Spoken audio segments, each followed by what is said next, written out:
Now, before you came, we drew straws and we determined that John Harris would start us off. And so, Mr. Harris, would you give us your opening statement?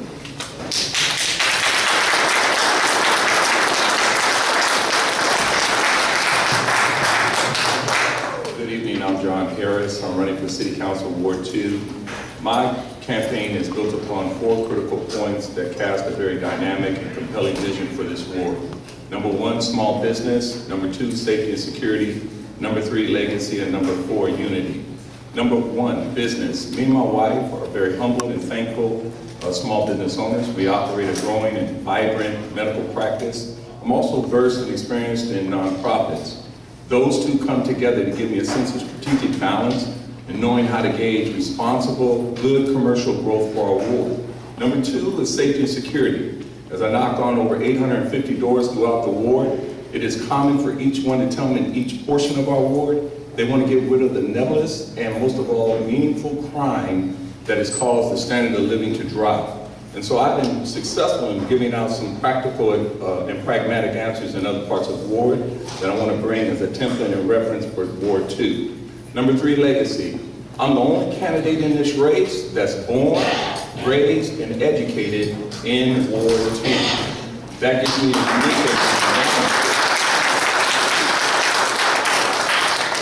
unique insight and ability to identify with the people who I represent and serve. Also, number 4, I want to be a part of unity. Our ward is divided. There is a very serious concern that not everybody is given equitable, fair administration and attention. I want to be the city council person that brings about a unifying net, and because of my professional experience, I have the skills and the experience to identify and bring us all together. I believe that when the water comes in, all boats rise. So as you critically weigh who's your next city councilman for the next 4 years, weigh heavily about what my credentials and my vision speak to. Thank you.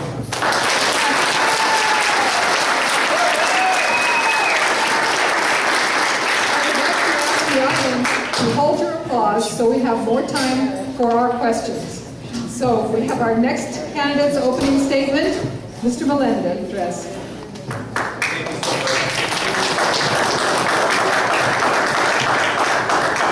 Thank you so much. And the difference between me and the candidates is that I can talk about the past 11 years and the changes that you've seen in the city of Riverside. Perhaps this particular building, what it looked like 11 years ago, looks nothing like it does today.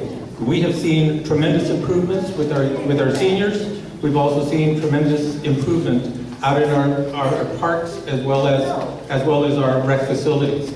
Now, Central de Niños is one of the improvements. Bobby Bonds, Cesar Chavez Community Center, the Patterson Park, as well as Lincoln Park. We've also seen tremendous change on University Avenue. Now, my reach has not only been in building, but it's also been in bringing people together. I've had the opportunity to work and assist Mr. Harris in gaining a grant for the Riverside, the East Side Reconciliation Coalition. I've also had the opportunity to work with Mr. Dawson and assist him in working with making our quality of life in our community better. So I have worked with a diverse group of individuals. I've also been available. I have been available whenever needed here in the community of Riverside. If you look at community groups, you look at neighborhoods, you've seen tremendous change in each one of those neighborhoods, and we have had challenges in each one, and I have been there. I have been there when I see the need to make the change, and also when the constituents call. I will continue to do that for the next 4 years. I will also continue to work to improve the quality of life in our community. We know that there is work to be done. There is a tremendous amount of talent and skills in this community, and we know that it exists. It's a matter of elevating that talent, that skill, and making us a stronger community. Thank you.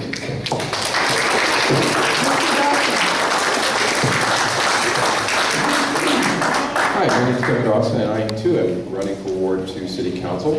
I moved here in '77 as an undergraduate at UCR. I'm a UCR grad, as is my wife. We got married on campus, we raised 2 kids. One graduated from Poly, one from North. I've been a community activist now for the last 14 years. I've worked on many neighborhood issues in in my neighborhood, such as when the Metrolink train was coming through. We pursued trying to mitigate the impacts of that project. When we found that there was investors buying up houses in our neighborhood and cutting up the living rooms into nothing but bedrooms, I joined with neighbors and we went down and lobbied to put a temporary moratorium in place, and then worked for a year and a half to develop with city staff to develop new rules to stop that practice.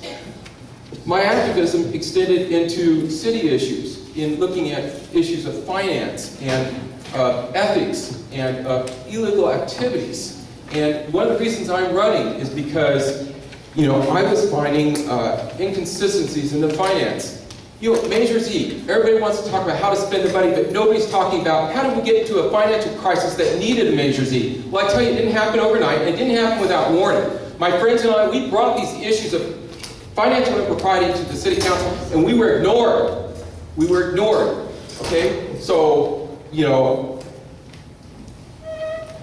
if Measure Z might not have needed to have happened, if the council hadn't turned their backs on us, if they put in the rules that we suggested when we were lobbying through the Charter Review Committee, some of the council members that caused the problem are gone. Some are still here. Mr. Melendez has been here for 12 years, and it's time for a change. He owns some of the responsibility for the crisis that we went through that caused us to raise our taxes. Thank you.